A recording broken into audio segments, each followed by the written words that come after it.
With sirens blaring, Texas state troopers lead a procession for fallen Dallas firefighter Kenny Harris.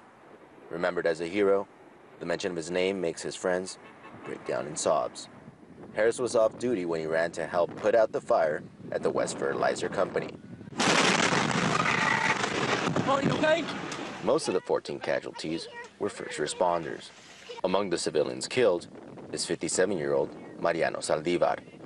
The married father of 4 lived near the fertilizer plant.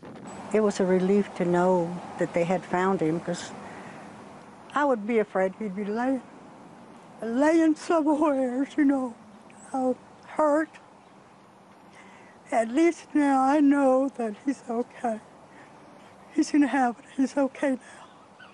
Josephine Miller remembers Saldivar as someone who was always willing to help anyone.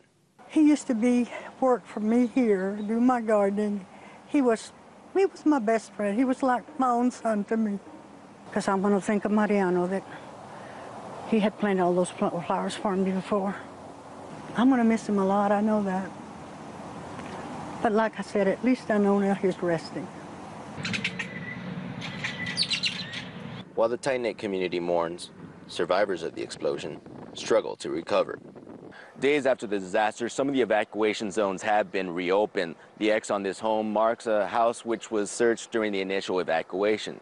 Still, some of the people who live closer to the blast will not be able to return to their homes and see what happened for quite a long time. Meantime, state authorities say that the site itself is no longer a risk to public safety. However, ATF agents who I spoke to earlier this week said they expect to be investigating here for quite a long time. There was a structure next door that was fully engulfed. Next to your house? It was right next to my house. Waco, Texas firefighter John Villanueva knows his house has suffered major damage, but hasn't been allowed to get close.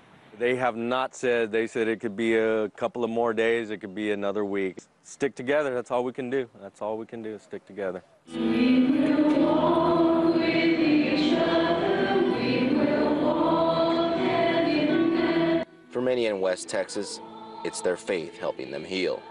Let us ask God to help us in this time of trial. Moving forward, the residents of this tiny town of less than 3,000 people hope to show the world their resilience in rebuilding from a horrific disaster. We will walk with each other, we will walk hand in hand. In West Texas, Ramon Galindo, RT.